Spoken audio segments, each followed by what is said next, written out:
amigos, uma vez mais aqui nos encontramos para juntos buscarmos aprender um pouco mais da doutrina espírita, bem como do Evangelho de Jesus. O tema da nossa conversa hoje é sobre o sofrimento, né? Que nem todo sofrimento é obsessão. Esse é o nosso tema. Muitas vezes, quando recebemos em nossa casa no atendimento fraterno os irmãos que buscam a consoladora doutrina, invariavelmente o buscam por necessidades básicas de sofrimento, inclusive. Esses sofrimentos, muitas vezes oriundo de angústias, de depressão, de necessidades materiais. E lamentavelmente, alguns irmãos acham que todo esse sofrimento decorre de processos obsessivos, o que não é verdade, né? Para que nós entendamos as causas dos sofrimentos, o porquê estamos passando essa dificuldade, essa necessidade, nós precisamos precisamos ir até a pergunta 258 do Livro dos Espíritos, da 258 a 273, que nos fala a respeito da escolha das provas. Então, Kardec, quando interroga os invisíveis, pergunta a eles, quando na erraticidade, antes de começar a nova existência corporal, tem o espírito consciência e previsão do que lhe sucederá no curso da vida terrena? Ou seja, Kardec pergunta aos espíritos se nós teremos o conhecimento de tudo que nós vamos passar, das dificuldades, dos momentos felizes, das provas que venceremos, das provas que não conseguiremos vencer. Então, quando Kardec pergunta isto aos espíritos, eles lhe respondem: ele próprio escolhe o gênero de provas, porque há de passar, e nisto consiste o seu livre arbítrio. Quando muitas vezes nos deparamos com períodos, com momentos, com fases de sofrimentos, com dificuldades que enfrentamos, que muitas vezes parecem maior que as nossas forças de vencer, nós não podemos transferir esta responsabilidade desse sofrimento, desta dor, desta lágrima, aos espíritos obsessores. Muitas vezes, o momento em que estamos passando são provas que nós mesmos escolhemos lá no departamento das reencarnações, de acordo com aquilo que nós fizemos no pretérito de nossas existências. Então, transferirmos toda a nossa dor, todo o nosso sofrimento para a responsabilidade de irmãos obsessores não é de todo certo. Na pergunta 459 do Livro dos Espíritos, Kardec pergunta a estes se os espíritos influem em nosso dia a dia, em nossas ações. Ao que eles respondem: muito mais do que podeis imaginar, que por vezes são eles que nos dirigem. E quando Kardec pergunta desta influência, ele não está perguntando se é um espírito bom, se é um espírito mau, se é um espírito feliz ou um espírito sofredor. Fala desta interferência, fala deste acompanhamento que nós temos. Mas daí a transferir para os espíritos obsessores todo o sofrimento que nós passamos, é minimamente transferirmos a eles, a esses irmãos necessitados de esclarecimento e de amor, a responsabilidade muitas vezes das nossas escolhas, tanto no pretérito das nossas existências, quanto na existência atual. Porque também na atualidade, nós praticamos muitas coisas que nos levam às dores, nos levam à depressão. Mesmo sabendo, mesmo ouvindo muitas vezes, aquela voz que nos fala: olha, não faça isso, não faça aquilo, vá por aqui, vá por ali, nós não ouvimos. Nós não ouvimos a voz do bom senso e trilhamos por caminhos que nos levam a esta condição dolorosa e dolorida. Então, quando transferimos ou achamos que todo sofrimento é uma consequência de processos obsessivos, de espíritos ainda não esclarecidos, é uma falta de nos informarmos um pouco melhor. Porque se na escolha das provas nós temos a possibilidade de enfrentarmos, e lá escolhemos se eu quero enfrentar esta ou aquela dificuldade, voltando para a pátria do Espírito, reencarnando, eu posso amenizar ou não aquela dificuldade a qual me propus a passar, de acordo com aquilo que eu estiver fazendo aqui. Eu posso muitas vezes mudar determinadas situações? Posso, dependendo de como eu me comporto. Então, esta mudança interna de atitudes, esta mudança de pensamentos e ações, vão nos dar a direção dos passos que queremos seguir.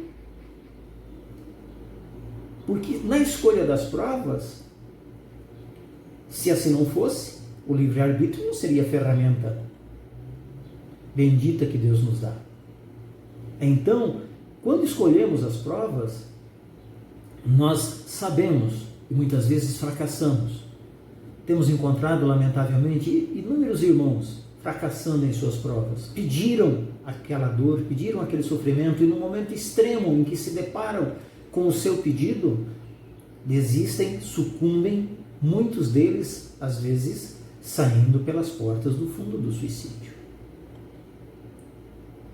Então, é extremamente interessante nós termos o conhecimento para não transferirmos a esses irmãos a responsabilidade dos nossos fracassos. Porque se há a escolha das provas, e podemos encontrar isso da 258 a 273 do Livro dos Espíritos, nos fala principalmente os invisíveis, quando Kardec pergunta, não é Deus então quem lhe impõe as atribulações da vida como castigo? Porque achamos, na maioria das vezes nós achamos que as dificuldades que nós passamos são castigos impostos por Deus. Ao que os Espíritos respondem que nada ocorre sem a permissão de Deus, porquanto foi Deus quem estabeleceu todas as leis que regem o universo. Então, sabe, transferir para Deus o resultado dos nossos infortúnios, Ele nos dá, como nós costumamos popularmente falar, Deus dá o frio de acordo com o cobertor, de acordo com aquilo que nós pedimos. E muitas vezes pedimos além, né, das nossas forças. Então Deus não impõe sofrimento a ninguém, Deus não impõe tribulação a ninguém. Ele vai nos dando de acordo com aquilo que nós pedimos ou de acordo com as nossas ações, com os passos que estamos dando na caminhada atual.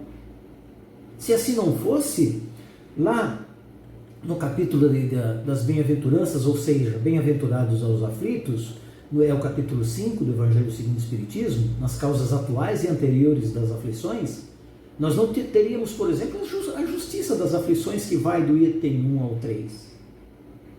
E lá, os Espíritos nos trazem com clareza esta justiça, porque necessitamos desses sofrimentos.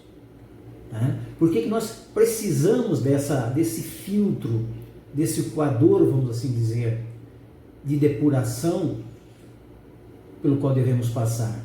Somente na vida futura podem efetivar-se as compensações que Jesus promete aos aflitos da terra. Sem a certeza do futuro, estamos próximos. Estas máximas seriam contrassenso. Então, quando Jesus nos promete na vida futura uma condição melhor, nos transfere a responsabilidade de escrevermos o nosso futuro, de escolhermos as nossas ações. Então, nesta justiça, e aí seria, meus irmãos, muito injusto,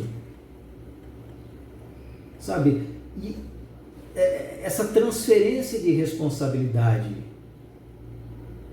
às vezes achamos que o nosso filho sofre por nossa causa, às vezes achamos que o outro sofre por nossa causa, ou sofremos por conta de alguém. E quando sofremos por conta de alguém, como por exemplo, nos achamos decepcionados, nos sentimos decepcionados com esta ou aquela pessoa, fulano me decepcionou. Não, foi você que depositou nela expectativas, transferiu para ela expectativas de algo que ela ainda não pode te dar. E aí nós sofremos, porque não satisfaz o nosso ego, não satisfaz as nossas necessidades.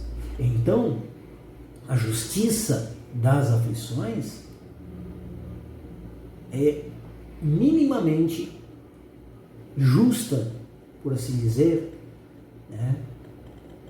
Para que nós não tenhamos essa visão, não tenhamos esse sentimento de transferência. Nas justiças das aflições, Deus, através dos processos reencarnatórios, das oportunidades que nos dá, nos concede esta oportunidade de refazermos aquilo que nós erramos lá atrás. Porque quando retornamos à pátria do Espírito, e eu costumo sempre fazer analogia com um dia de trabalho, dos processos reencarnatórios, em que temos em cada reencarnação um dia de trabalho. Aquilo que nós deixamos de fazer durante o período que estamos na empresa, no escritório, onde quer que seja, deixamos de fazer, nos desviamos para dar atenção a determinada outra coisa. Ao nós voltarmos para casa, ou seja, ao voltarmos à pátria do Espírito, nós nos lembramos daquilo que deixamos de fazer, daquilo que nós negligenciamos. E nos lembrando disso, nós queremos que o novo dia, que um novo processo reencarnatório aconteça, a fim de que possamos reparar o tempo perdido. Então é esta a justiça dessas aflições. Nós temos que prestar atenção na misericórdia divina, como ela desenha, como ela nos propicia, como ela nos dá a oportunidade de refazermos as coisas. E aí depende da gente. Às vezes nós não aproveitamos 1, 2, 3 encarnações e sofremos muito. Nós precisamos também entender das causas atuais das aflições. Das duas espécies são as vicissitudes da vida, ou se preferirem, promovem de duas fontes bem diferentes, que importa distinguir. Umas têm sua causa na vida presente e outras fora desta vida. Quantas vezes nós nos angustiamos, sofremos com antecedência por algo que vai acontecer?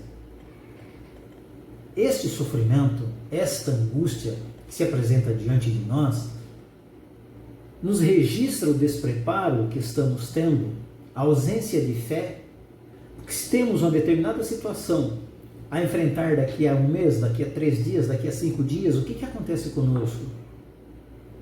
Nós começamos a angústia agora. Eu sou muito apreensivo. Eu quero que chegue logo a hora. A pergunta é, você está preparado? Se você está preparado, no relógio do tempo, vai ter o momento certo. Então você se apresenta com tranquilidade diante daquela adversidade, diante daquela prova, diante daquele problema, com a certeza, primeiro, que você se preparou para isso.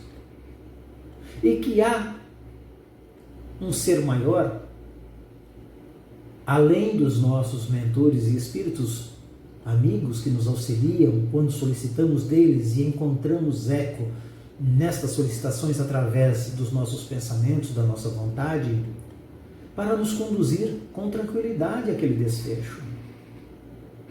Então, não adianta você ficar sofrendo por antecedência. Estas causas atuais das aflições acontecem muito por isso. Nós queremos que as coisas aconteçam rapidamente para que a gente resolva logo.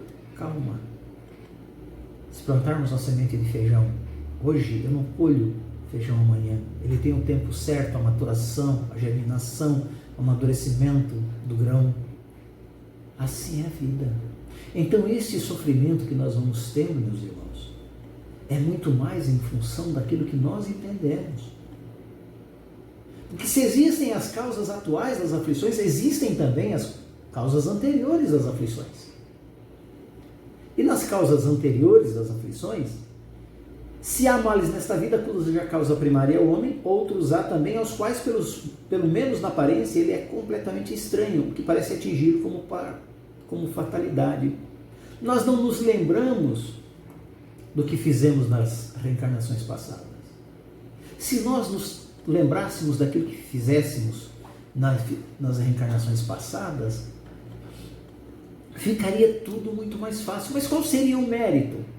Eu trazer uma carteirinha embaixo do braço, eu estaria sempre reincidindo no mesmo erro, porque eu sei que na próxima eu posso consertar, coisa que já fazemos hoje.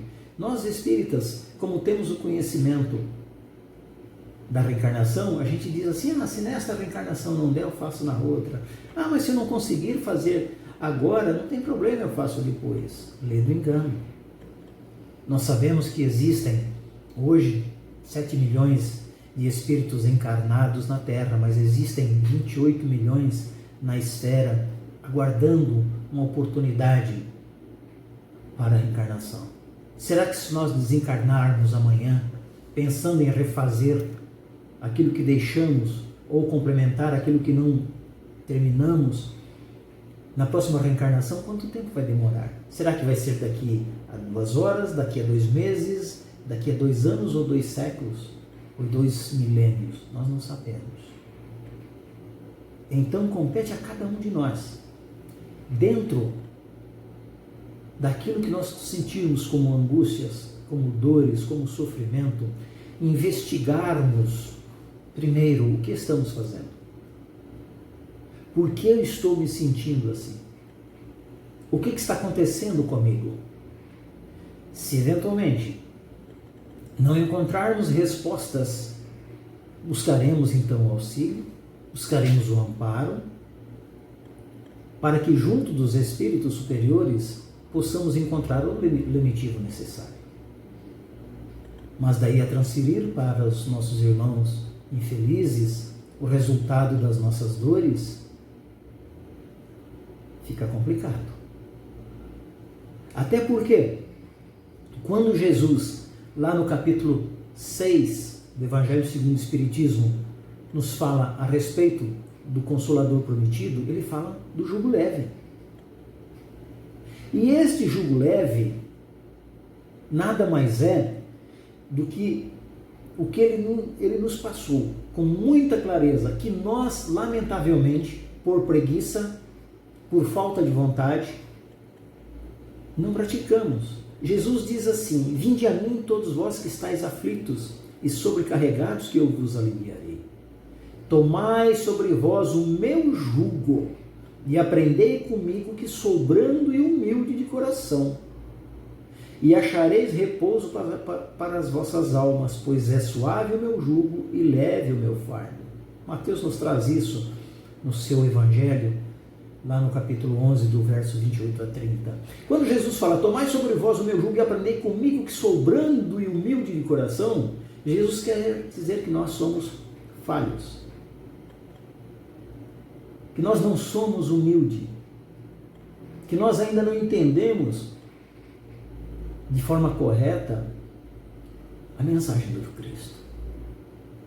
Então esse sofrimento, e estamos passando por um momento muito difícil de sofrimento, teremos nesse Natal as ausências, desde março que estamos confinados, muitos estão já por aí soltos, mas que cada um responderá pelas suas atitudes, por sua responsabilidade, uma forma a mais dele sair por aí de qualquer jeito, sem asepsia, sem a proteção da máscara, sem fazer todo o protocolo que se exige em uma situação de pandemia como esta, e aí entra numa fase adoentada, e entra em sofrimento. Ele vai transferir para quem a responsabilidade? Para os obsessores que o jogaram naquela condição? Não, pelas suas atitudes, pelo que ele fez e pelo que ele deixou de fazer, porque ele não fez. Então, não vamos, meus irmãos, transferir aos nossos irmãozinhos a responsabilidade das nossas falhas. Encontrarmos na obsessão a muleta para a nossa negligência. encontrarmos na obsessão a justificativa para as nossas fraquezas. Existem processos obsessivos? Sim. Esses de sintonia. Mas eles só nos assediam, eles só se aproximam de nós se nós dermos esta vazão. E qual é a vazão? A da sintonia mental. Se enveredarmos por determinados caminhos, encontraremos no mesmo caminho estes irmãos, que nem precisam ter motivos de vingança contra nós, mas que estaremos sintonizados em necessidades, pensamentos e ações a uma mesma vibração. E aí sim os processos obsessivos poderão acontecer. De sintonia, de interesses mútuos, um precisando do outro. Que os processos obsessivos acontecem, seja de encarnado para encarnado, desencarnado para desencarnado, de encarnado para desencarnado ou vice-versa, não temos nenhuma dúvida.